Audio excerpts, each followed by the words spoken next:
And of course, a lot of people question yung, kasi di ba nagkaroon ng exploratory talk with the NDF. And remember, if we're going to look at the history Paano of yung peace talks, exploratory talk? exploratory talk, di ba? That's another case of ulo-ulo, guys, no? That's actually another case of ulo-ulo. Ayan. Kasi ang sabi dito ni Gibo at saka ng gobyerno, wala pa naman daw peace talks. Ang pinag-usapan daw ay exploratory talks na maaari mauwi sa peace talks.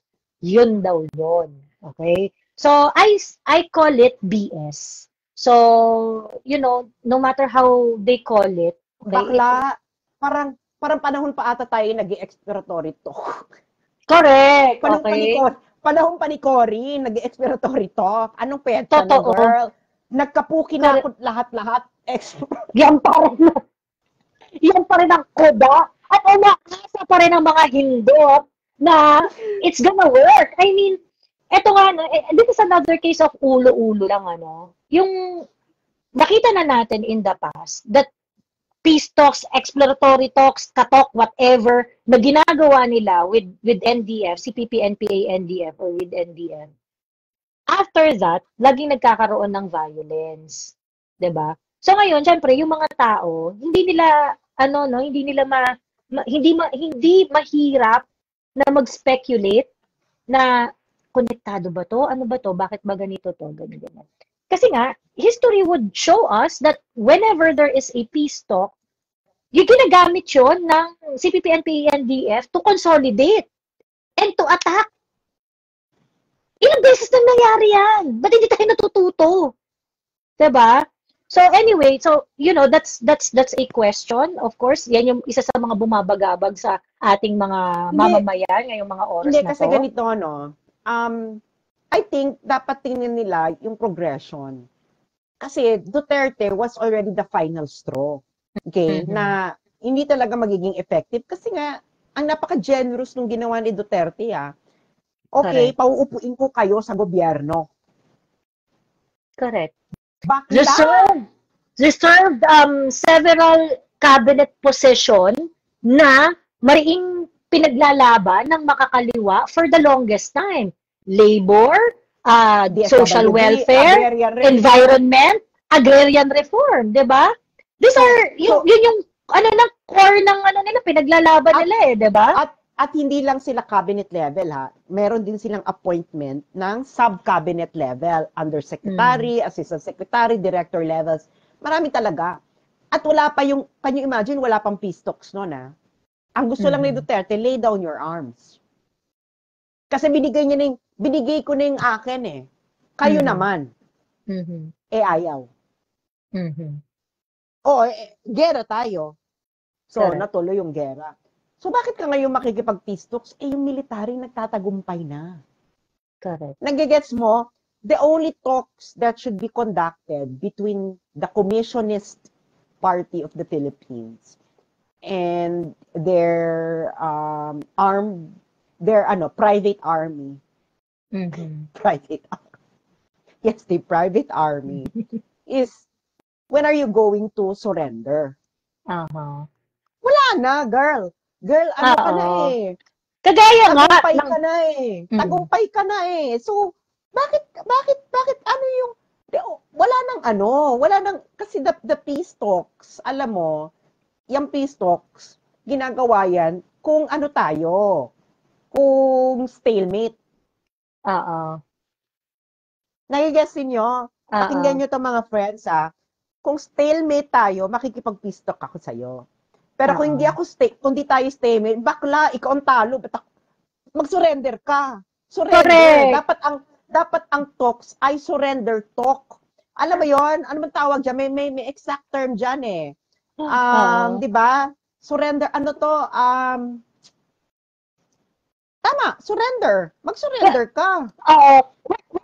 Just to, parang, susugan ko lang yung sinabi mo. Peace talks, if you are on the same level on the negotiating table. Yes. Kung nasa same level kayo, like for example, correct. Ukraine and Russia, 'di ba? Bakit bakit pinipigilan ng US na makipag-peace talk ang Ukraine sa Russia? Dahil nga dehado ang Ukraine. Kailangan iangat mo. Okay? Iangat mo yung iyong sarili para pagdating sa peace talks, yung inyong concessions, medyo naman may parity. May parity. Kasi ngayon, Russia, dahil hindi nyo tinanggap ang peace talks ng Russia last year, putang ina, yung buong coastline nyo, nasakop na ng Russia. Nung hindi pa nasasakop yung coastline ninyo, ayaw nyo makipag-peace talk. Okay, nasakop na yung buong coastline ninyo. Talagang wala na. Mas lalong nang nadehado. Ngayon, bakla, biological woman, bakit ka makikipag-peace talk at ikaw yung mag-a-adjust ka sa kanila? Ikaw na nga yung panalo. This is military victory. The only talks na dapat ginagawa is when are you going to fully surrender? Otherwise, facilitation na lang dapat to eh. Facilitation na lang to dapat. Yes, ng surrender. Na surrender, complete surrender.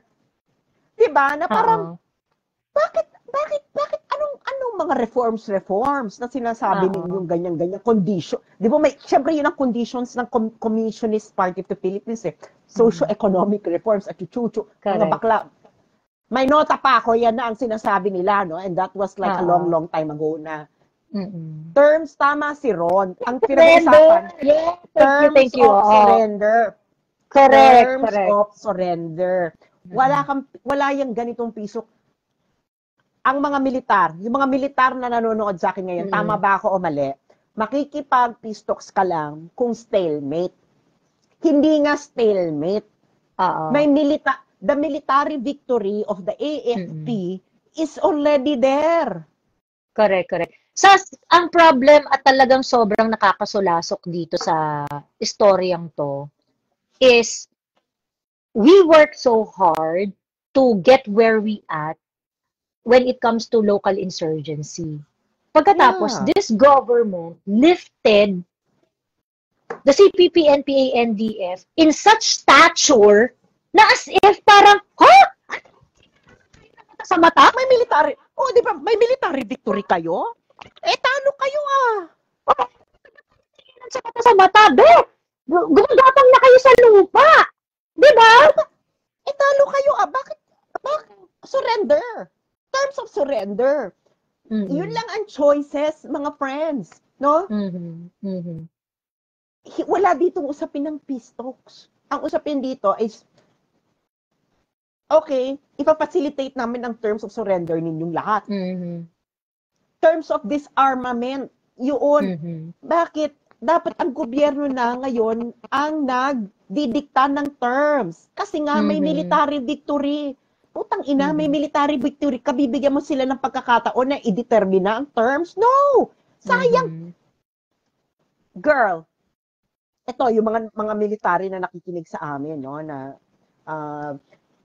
nakikinig, yun naman sabi ko, tama ba ako mga kapatid o hindi? Pag ang military ay nasa throes of victory, peace talks ba? Correct. Ang i-offer mo hindi yun sa kalaban? No, ang i-offer mo is, okay, kaysa ubusin namin kayo, pagtari namin kayo, we will give you terms of opportunity to surrender. So now, we have to agree your terms of surrender. Ganon. Bakit ka nakikipag-peace victory na So that there would be no more bloodshed. Ayan. Okay, sabihin na natin na sige, para hindi namin kayo durugin ng bonggang-bongga kasi talo na kayo, wala na kayong kalaban-laban. Wala na sige, kayong kalaban-laban. Para so pag-usapan natin kung paano kayo lalabas diyan nang hindi kayo magiging corned beef, 'di ba? Ang problem kasi may mga actually, lumabas to sa usapan kahapon, may mga nakausap ako, na nagsasabi na, hindi, bakit nyo ayaw kasi kayo kasi hindi naman kayo yung lumalaban kasi kami ayaw na naming lumaban, kaya itong peace talks na to, okay talaga to. Well, the problem is, hindi nga malinaw eh. Hindi nga malinaw. We are already on the winning side, okay? We have already claimed military victory. So, may military victory na, so dapat the Communist Party of the Philippines should raise the white flag. They should actually start begging now. This is the moment, guys, when we are going to give you an opportunity to beg for your life. Otherwise, di ba, we're going to deliver the full blow. Di ba, to zero you out. Kasi ganito yan. Walang ganun. Walang, my God, I'm pretty sure, the military would agree with me. If you are already clearly ang military victorious, ang i-offer mo sa kalaban ay mercy. Correct. And that is the time that you would give them the chance to raise the white flag and negotiate the terms of surrender and disarmament. Tama? Mali? Sabihin nyo nga sa akin, diba? Pag may military victory ka, ang ibibigay mo sa kalaban is mercy. Correct. Not for them to be given a chance to determine the terms na, okay, magsusurrender kami kung may socio-economic reforms. No! You already lost. You already lost militarily. Then the only thing that we should be discussing is the term of your surrender and disarmament. Period. Correct. I wonder, Sas, kung ano yung pakiramdam dito nung mga military, nung mga men in uniform natin who fought really hard. Pagkatapos, biglang nilift mo sila into same level as you. There is a moral symbolic. There is parang impact on the morale of our men in uniform kasi dito sa natin na wow. Remember yung exploratory talk is embodied by an official diplomatic document, 'di ba? May communique, 'di ba, Sas? Na yung treatment na binigay is really okay. Now we're looking at you eye to eye, shoulder to shoulder, and that is basically giving them. Stalemate tayo. Stalemate. Basically disregarding all our wins in the past, making it appear as if we are starting from zero again. Diba? And that is hugely insulting for those men and women who fought for where we are right now in the fight against insurgency. Diba? It's just so unacceptable. So unacceptable. This is unacceptable. Kasi nga, military victory na eh. The government clearly has military victory. Ngayon, if you have military victory against insurgents or against in an armed conflict, if you have clear military victory, the only talks that we should be having is the terms of your surrender and disarmament. Period. Yun lang yun. Either you accept, either you raise the white flag, or we will continue na pulbusin kayo. That's as simple as that. Kasi nga military victory, why would you waste the military victory by elevating them to a status that they have not earned with their armed, through arms? Hindi po pwede yun. That is a no-no. Gets mo? Gusto nyo, di ba, digmaang bayan. Okay, nakipagdigmaan sa inyong gobyerno. Talo kayo. Tapos ngayon ang condition ninyo is, kailangan i-address ang roots ng armed rebellion, etc. at socio-economic reforms. Malinaw na malinaw sa sinabi ninyo, pag hindi nagawa yung socio-economic reforms, itutuloy nyo yung armed struggle. Hindi nyo nga pwede na ituloy yung armed struggle dahil nga Wala kayong military Talo na victory. kayo. Oo, Talo na kayo. So, dapat Diba? terms of surrender. Diba? Correct. Bakla makikipag-war ka. Bakit ka makikigera tapos hindi mo alam? Bakit ka makikigera sa amin? Gets mo? Halimbawa kami dalawa ni Joey, no? Si biological woman versus cosmological woman. We settled our disputes through armed conflict. Halimbawa ako ay natatalo na ni Malinaw, no? Malinaw na ang military victory is on the side of biological woman Joey. Pwede bang sabihin ko kay Joey, let's negotiate and to address the roots of my armed emerald. At pag hindi to na-address, itutuloy ko ang aking armed conflict. Correct. At ano sasabihin ko dyan? Correct. Ano sasabihin ko dyan? John?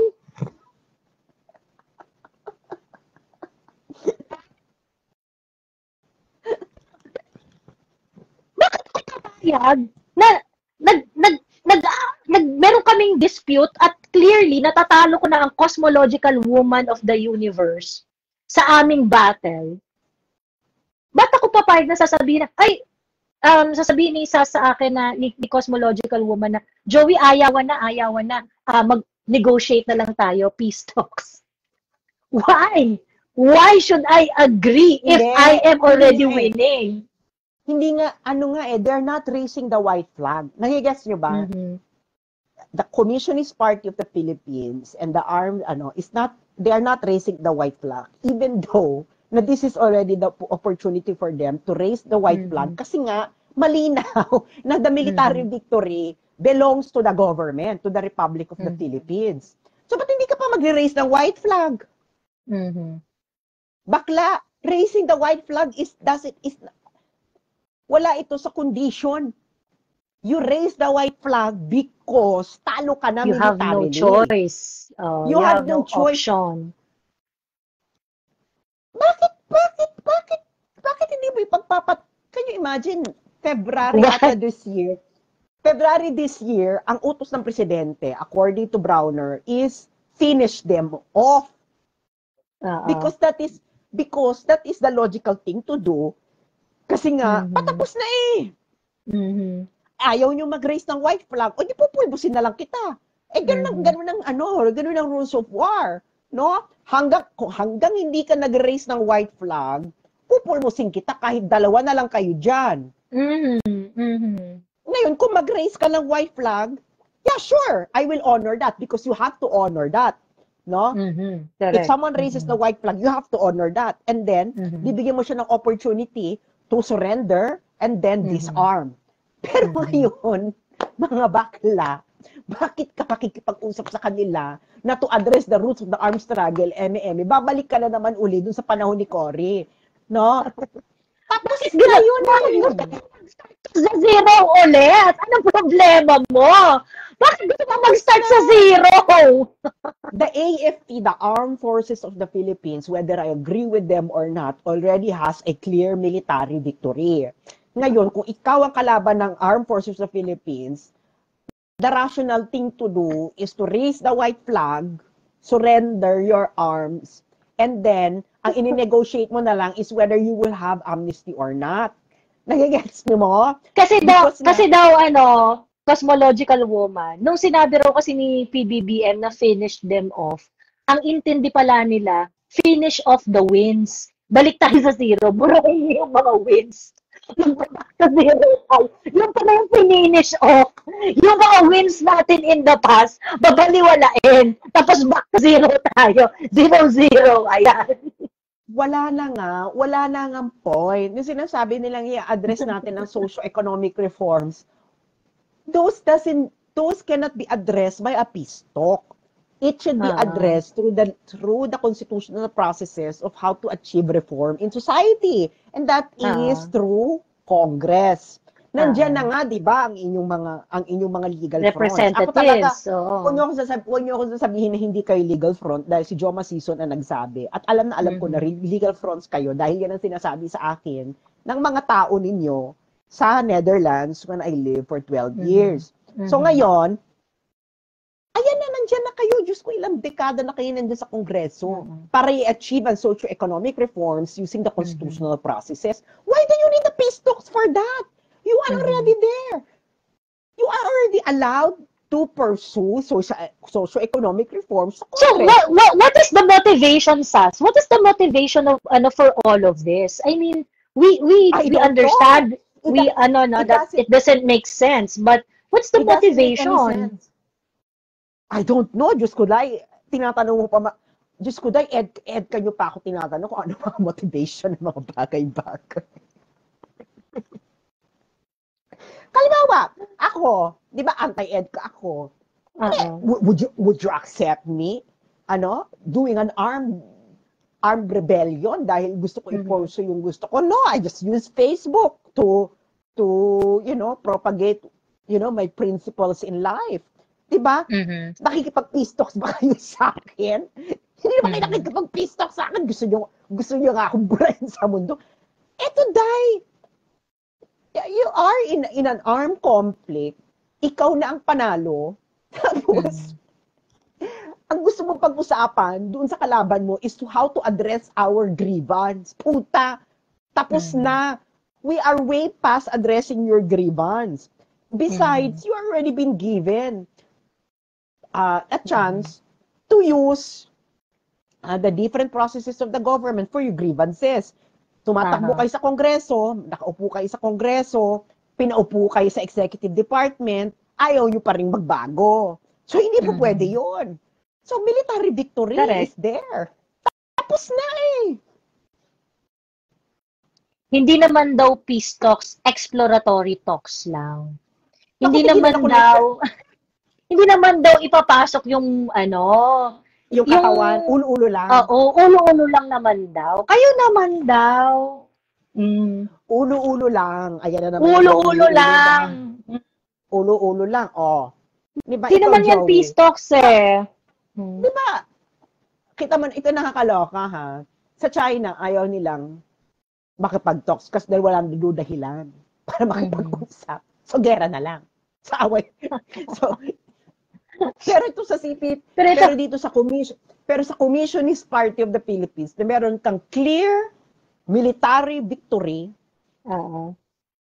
At ang kailangan na lang ang clear violent history with them, 'di ba? Tapos na, meron ka na military victory eh. Kung ako ang general, bakla raise the white flag. If you don't raise the white flag, suffer. Pupurbusin na lang kita. Tapos bakla, gusto mo ng gera eh. Di ba gusto nyo ng gera? Nakipag-gera kayo sa gobyerno. Talo kayo. Bakla, your only choice, if you clearly, wala na kayo there's really no chance of attaining military. I asked this to Parlade nung in-interview ko siya 2 years ago. Sabi niya, there's really no chance for them to have military victory. Therefore, kung walang chance, raise the white flag. Correct. If you don't want to raise the white flag, the military will have no choice but to really wipe you out. Ayaw nyo eh. Bakla, makikipag-gera ka tapos may ibang rules? Yun nga yung problem eh. Kaya nga sila tumatagal ng ganyan kasi they have kaya sila nag-perpetuate ng ganyang katagal, ganyang kahaba is because of NDF. This wing, this part of CPP, NPA, NDF, this communist terrorist group, sila yung sila yung kakiskisang siko, yung mga decision maker. So yun yung nakakairita, no? Kasi na-figure out na natin to nung Duterte administration 'Di ba? Na hindi magiging matagumpay itong nangyayaring to itong kalaban natin na si CPP, NPA, NDF kung hindi mo i-recognize yung lahat ng aspect nila. And the problem is, actually, ang daming mga gustong gumawa ng demarcation doon sa CPP-NPA at doon sa NDF. And so, they make it appear that it is more palatable to have a conversation with NDF. Hindi magiging matagumpay ang NPA. Hindi nila mapapatay yung dami ng napatay nila kung walang NDF. So, kung gaano karumi yung kamay ng mga NPA, ganun rin karumi yung kamay nitong mga nasa NDF. And I find it just so unacceptable that we're going to treat them, look at them eye to eye, sitting on the same table, using public funds, and putting the public at risk because of this. It's just so unacceptable. So unacceptable. Wala na nga. Kaya nga, alam mo, bakit mo nga bibigyan ng, panalo na eh. Panalo na. The government has clear military victory. Clear, unassailable military victory over the Communist Party of the Philippines.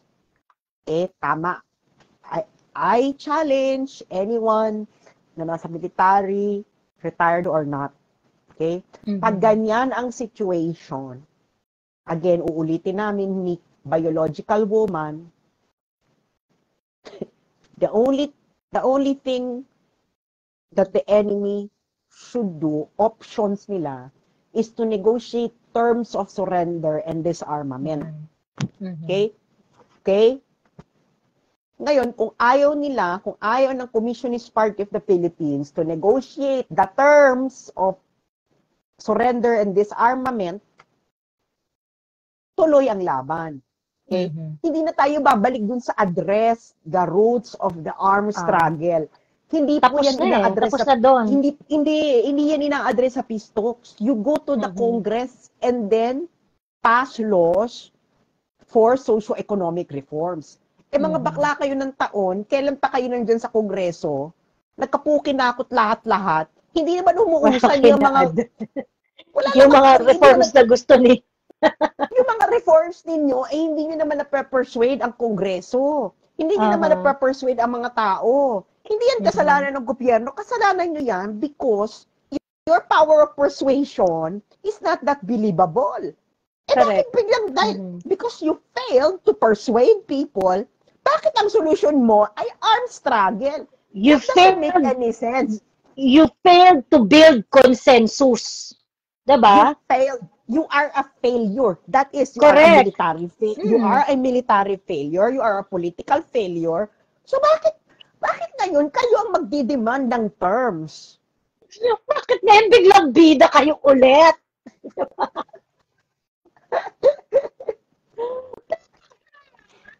Bakit kayo ulit? Kayo di ba? Di ba sabi ni Katkat, yung checkmate na yung kalaban, pero nakikipagkamay for draw ang mananalo sana. Exactly! Malinaw na ilang steps na lang ay checkmate at hindi draw ang kalalabasan. Tapos ngayon, papunta na doon, no?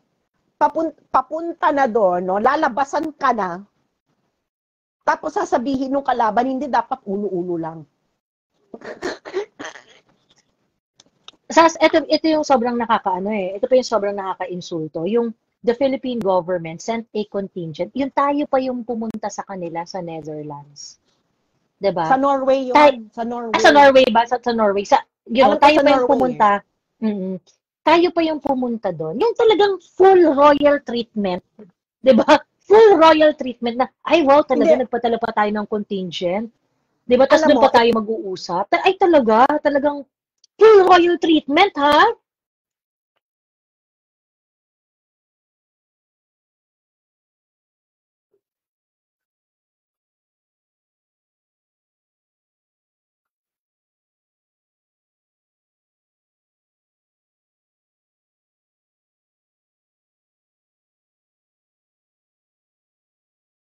they come from Europe, no? Alam mo, sabi ko sa kanila, ganito lang yan, sir.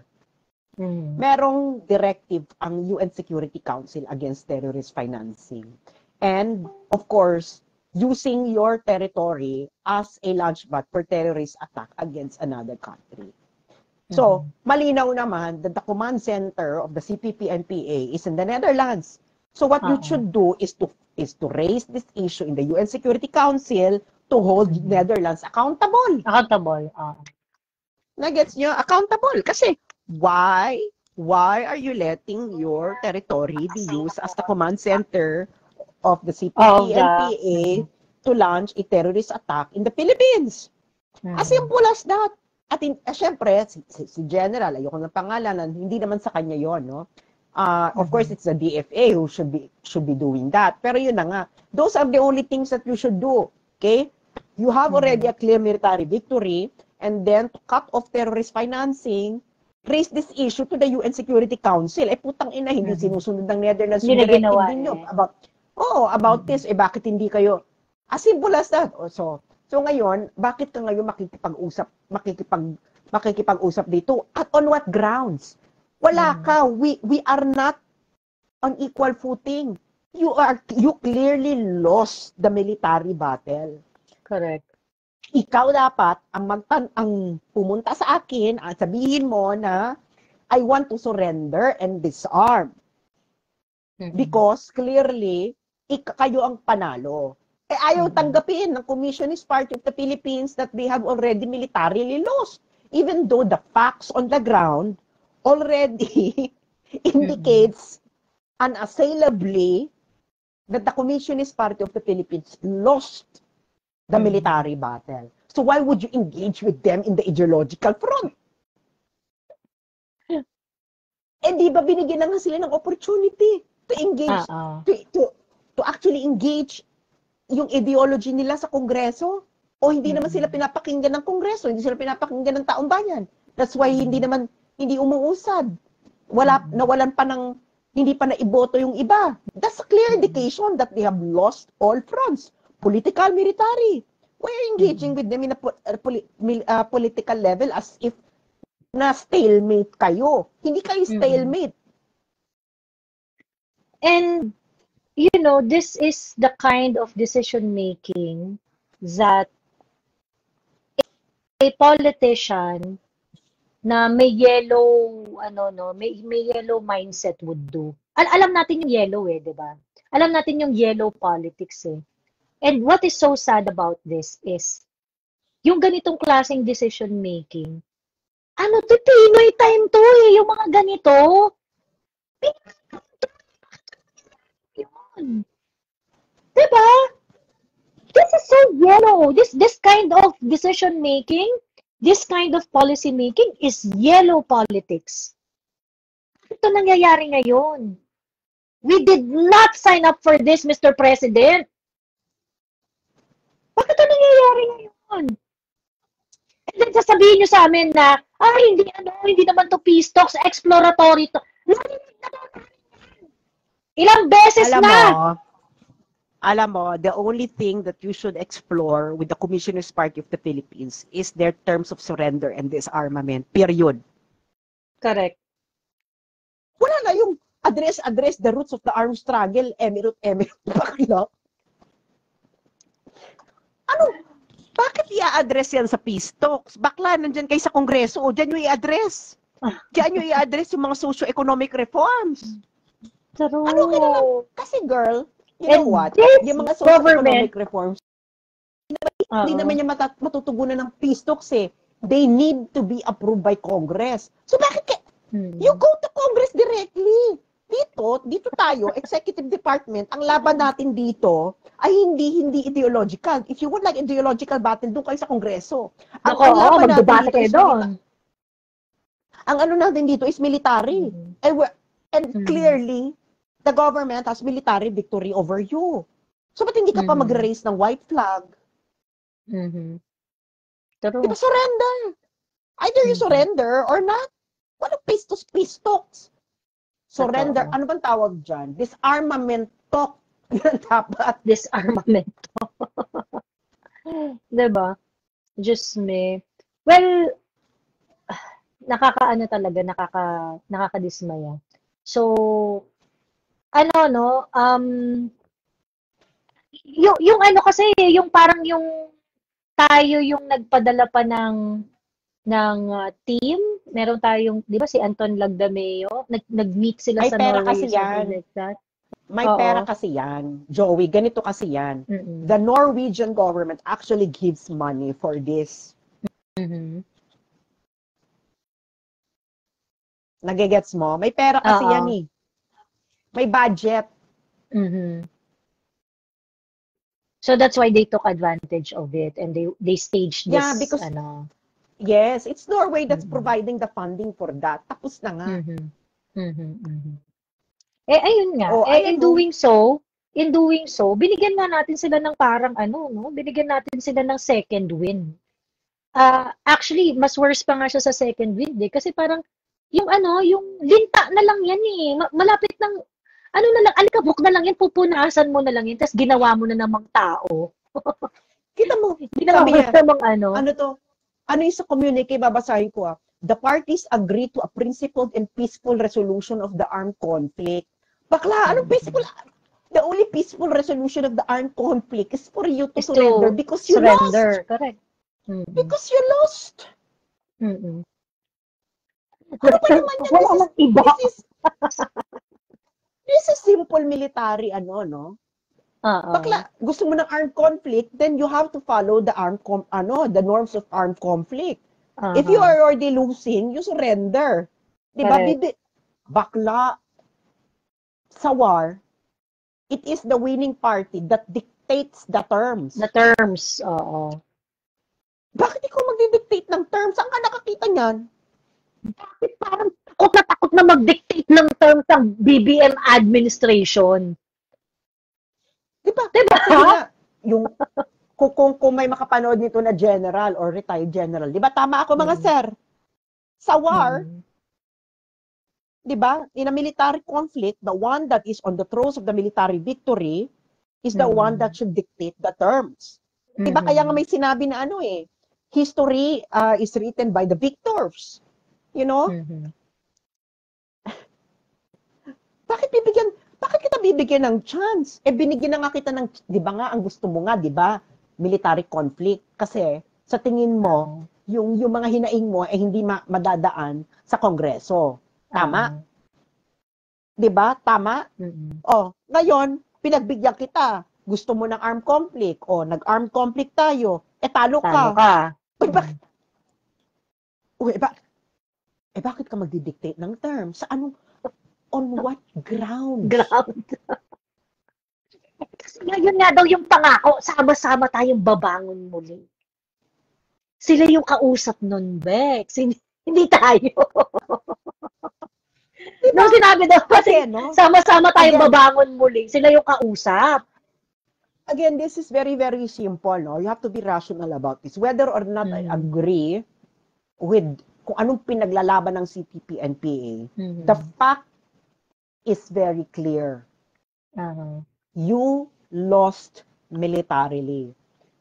So either, whether I agree with your ideology or not, the rational thing to do is to surrender and to actually disarm. Hindi yung magre-recruit pa kayo, ng mga bata, which of course means na you are sending them to their deaths. Because you cannot achieve. There is no possible way for the Communist Party of the Philippines to achieve military victory against the government of the Philippines. May So may this question. is a war that is not... Okay, go. Sorry. May question dito, sabi, ano daw ba yung gauge ng military victory natin sa NPA? Remember, they started with, conquering yung mga kampo nila. Isa-isa yon. Inubos nila yung mga kampo mula sa Luzon, Visayas, and then nung nagpuntahan nga ng Mindanao ito, inubos nila yon lahat ng kuta ng mga NPA. from 100,000 now down to 1,800 na lang daw yung active na members ng NPA. So 1,800. So that's very very konti na talaga. So basically, yun yung gauge nung yung number of surrenderies, yung ilang Yes. kuta ang na-dismantle nila, ilang camp ang na-dismantle nila. Yan po yung measure ng ating military victory. And they report on this regularly, ang pangalan nito, they report on this regularly through NTF-ELCAC. And I remember, nag-content pa nga ako dyan kasi nung February, Jonathan Malaya provided a figure na kung ilan na lang yung kuta na natitira. So at that point, I think he mentioned parang 75, the BBM administration started at 75 na kuta, and then they were able to dismantle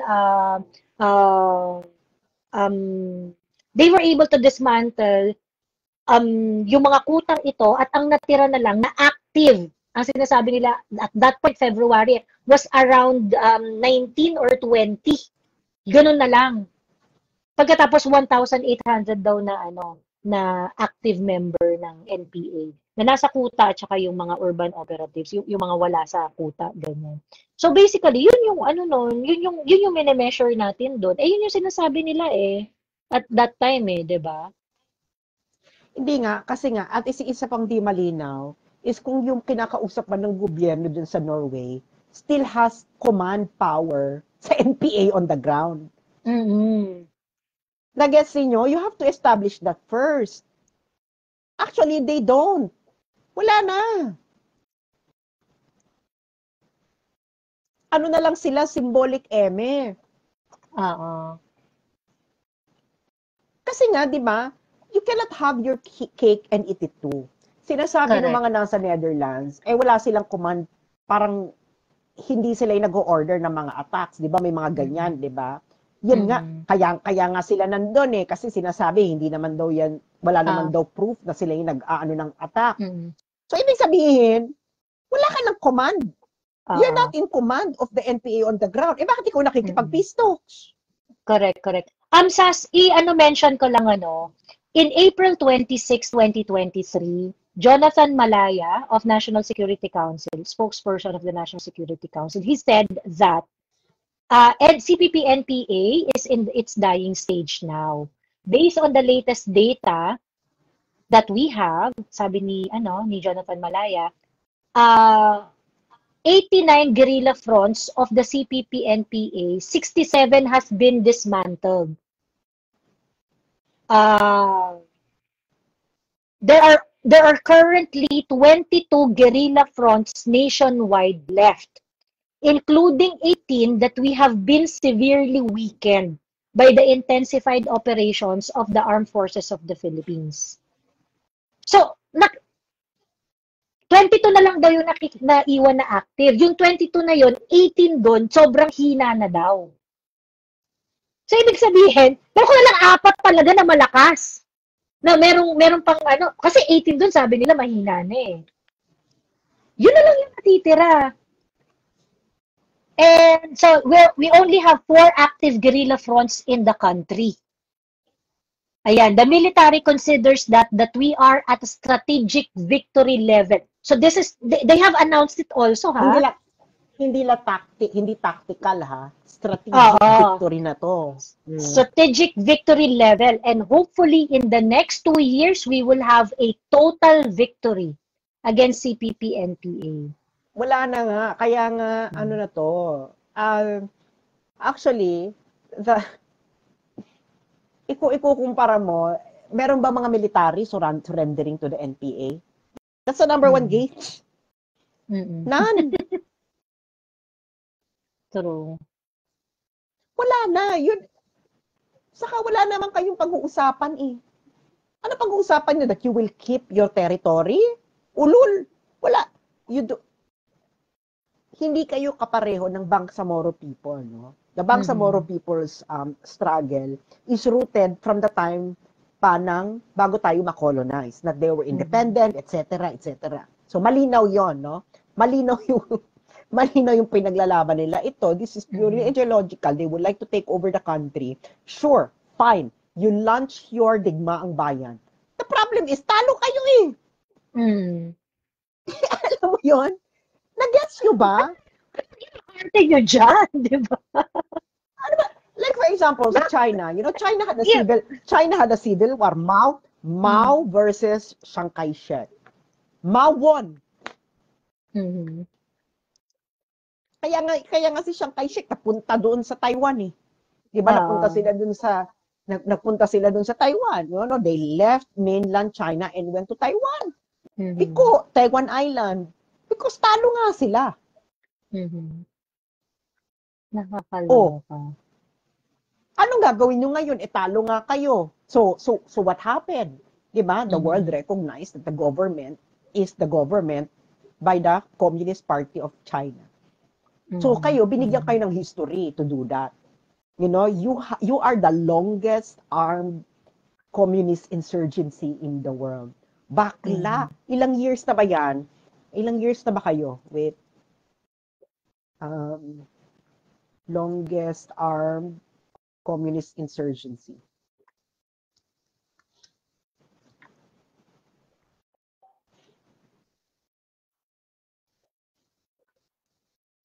Diba? Gano'n nakatagal yan? 50 years? 54. Oo. Bakla, half a century. You were given half a century in order to achieve a total military victory. Like what Mao achieved. You didn't achieve it. Patapos na kayo. You already declared it in April that you have a strategic military victory. You want to lose it just like that. Do you see that? Kasi girls, ganito lang yan mga kababayan, na remove yourself from whether this communist or not, no? Put yourself sa war, okay? You would like to engage the government. Sinong other party. Kung sino pinapaniwalaan government, and then the other party, regardless kung sino. Regardless kung sinong pinapaniwalaan nyo, whether you're anti or pro-communist. Okay? You wanted to engage the sitting government in a war. Okay? Bakla, pinagbigyan ka, nakipagyera sa'yo. Talo ka. Tapos mag-dictate ka ng terms, talo ka eh. The only terms na dapat tanggap, if you achieve military victory, tandaan nyo to, if you achieve military victory, what you afford to the enemy is mercy. The terms of your mercy is not dictated by the losing party. True. So what gives? Ano ba yun? What gives? What gives? Bakit mo sila? Kasi nga may pera nga kasi yung pistok. Saka syempre, babango ka sa international MA. Di ba? Ayun, nakikipag-pistoks na ako. Inuusig ko na. So, parang pupunta tayo sa inuusig ko na ang mga Duterte, pero dito muna tayo sa pistok-pistoks, no? Kasi ulo-ulo lang din to eh. Ulo-ulo lang. Ulo-ulo lang din to. Oo. Ulo-ulo lang din to. Di ba? We're not going to, fuck you all out. Ulo-ulo lang. Kaya kita mo itong how to peacefully end the armed struggle. Bakla. The only way to end peacefully the armed struggle is for you to surrender because malinaw na you are the losing party in this military battle. So, correct. Mga general, mga mahal naming general, tama ba ako? Mali. Parang saan pa na, di ba parang, yun yung that's why Gibo is really, really disappointing. Kasi, anong i-explore mo? Yung binubullshit nyo kami na mag-explore kayo, ano yung ina-explore nyo exactly? Diba? When the signs, where all the signs are all, are on the wall. Diba? Kitang-kita natin na, what exactly do you want to explore? Diba? Ano exploratory talk dito? Why are you not sure? Diba? Why are you not sure of what you want to happen? So, yung sasabihin nyo na hindi naman to peace talk, ang OOA nyo, ba't kayo nagre-react dito? Well, ang problema kasi dito, bakit surrender? Diba? It's about terms of surrender. Hindi tayo mag-aaway-away. Pero ang nyo pa sa amin, exploratory. Diba? Diba? Ano ini-explore? Ano ini-explore? Nakikita nyo kung saan nanggagaling yung frustration. Nakikita nyo kung saan nanggagaling yung frustration. They do not want it to call peace talks kasi alam nila mababad trip tayo. They want to call it as an exploratory talk without thinking na mas nakaka-bad trip yan. Diba? Napapangalanan yung exploratory talk. Diba? Ulo-ulo lang. Sasa, kung kunwari sinabi nila peace talk, pero ito yung terms ng gobyerno. And then yun nga, yung like what you had been talking about for some time today, na ikaw yung mag-impose kasi ikaw yung winner di ba? Ikaw yung winner, ikaw yung mag-impose. Oh, yes, this is a peace talks and the government is imposing A, B, C, D, E, F, G so that the CPP, NPA, NDF can surrender peacefully and we can definitely start a new beginning or whatsoever, then all that makukute na salita and whatsoever, isama mo doon. Diba? That's not the case. Diba? Kaya nga, you know what? Kaya nga ang mga conflict, huwag niyong papaabutin ito ng military level. Kasi pag umabot na to sa military level, the victor will determine the terms. The terms. Oh. Nagigets niyo? Like itong Russia and Ukraine, kahit gaano pa karami yung mga sentiments ng buong bayan, ng buong mundo about kung gaano kamali ang Russia. The fact is, nanalo na the fact is, kung sino yung lamado, siya yung magdi-dictate ng terms. Correct. Kahit maglulupasay ka pa dyan. Ganun lang yun kasimple. That's the reality of it. Kaya nga, kung meron kayong conflict, huwag yung papaabutin ng military. Kasi nga, correct. The final term will be decided by the victor. That's as simple as that. Huwag kayong gumawa ng sarili ninyong rules, no? Kaya the losing party will not the losing party will have would have a very mercy. Parang very small, it's in the disadvantage position. Wala na siyang bargaining chip, diba? Talo ka na rurok na yan rurok na yung military battle ng bargaining. Nagigets niyo ba mga kababayan, pag umabot na sa military battle ang isang conflict, okay? Rurok na yan. Wala na yung mas rurok. Okay? Ibig sabihin, dahil dehado ka dito sa negotiation, sa mas mababa na hindi military, itinaas mo sa military conflict. Dahil feeling mo, ikaw ay magiging dehado. Hindi ka dehado. Lamado yung gobyerno. So, tapos na. Wala nang negotiation. Wala ka nang negotiation, babalik ka sa baba. Italo ka na sa lahat Bakit ikaw? Bakit kita bibigyan ng the only thing that you should be asking the government is mercy.